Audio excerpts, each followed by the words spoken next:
Happy Saturday. It is day 22.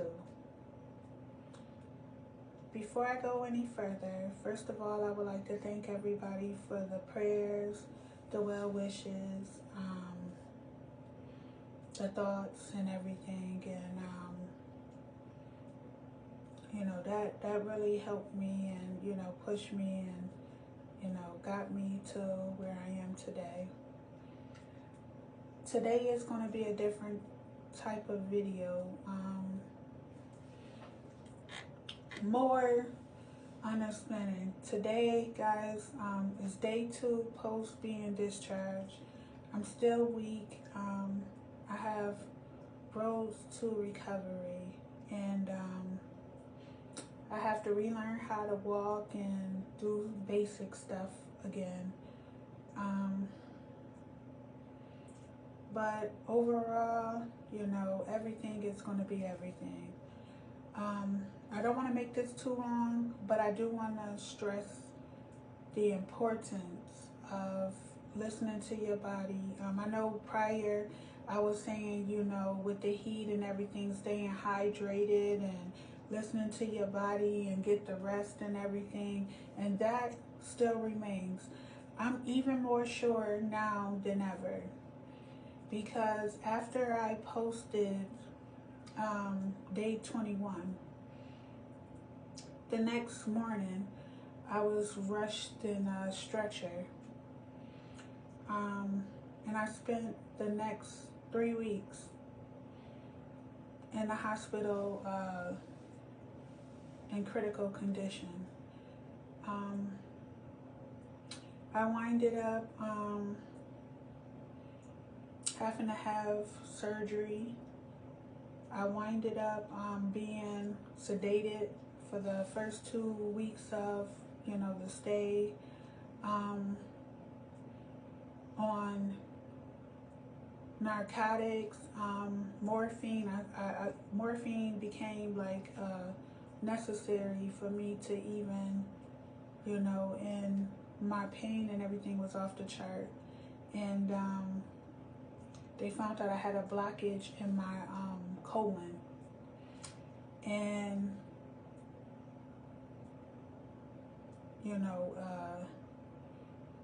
it's real kind of serious, but, just trying to get questions and answers and stuff like that, it was so traumatizing. But most importantly, I'm grateful for my friends, my family, my support, stepping in, especially with my kids, and, hopefully I can get to a place where they can return home and stuff. But I'm just grateful for everything. With that being said, it's so important, again, staying hydrated, eating right, listening to your bodies, and listen. Unforgiveness and stress is a silent killer. Do you hear me? Nothing in this world should be so prominent where you can't forgive them for yourself, so your body don't take on the damage and the trauma of holding the pain and resentment while they're out living their life. Please do yourself a favor. Choose yourself, and choosing yourself is learning to let it go. Put it in the Father's hand. Go through the feelings, the emotions, feel it, but don't let it stay within you. Let it go. It's so much better. My stuff, I didn't know how to forgive, and I didn't know how to let go. And I carried pain, unnecessary trauma, and baggage for years and years and years. And even after I started healing, I'm thinking my body is feeling good, but it was parts of me from the long-term damage that I caused myself by not forgiving and not learning how to heal and let stuff go. Because when you don't heal and you don't learn how to forgive and let stuff go, your body takes on the pressure. High blood pressure, pain, stressors, like spasms, you know, pain, like it messes with your organs, your digestive system, and that's what it is. My digestive system is shot. Like, I'm gonna be messed up for prominently the rest of my life, and you know, hopefully we caught it where I don't have cancer by the grace of God, but the damage that I did to myself would not, you know, it requires long-term care on top of what I'm already dealing with. So do yourselves a favor. Love yourself. Give yourself grace.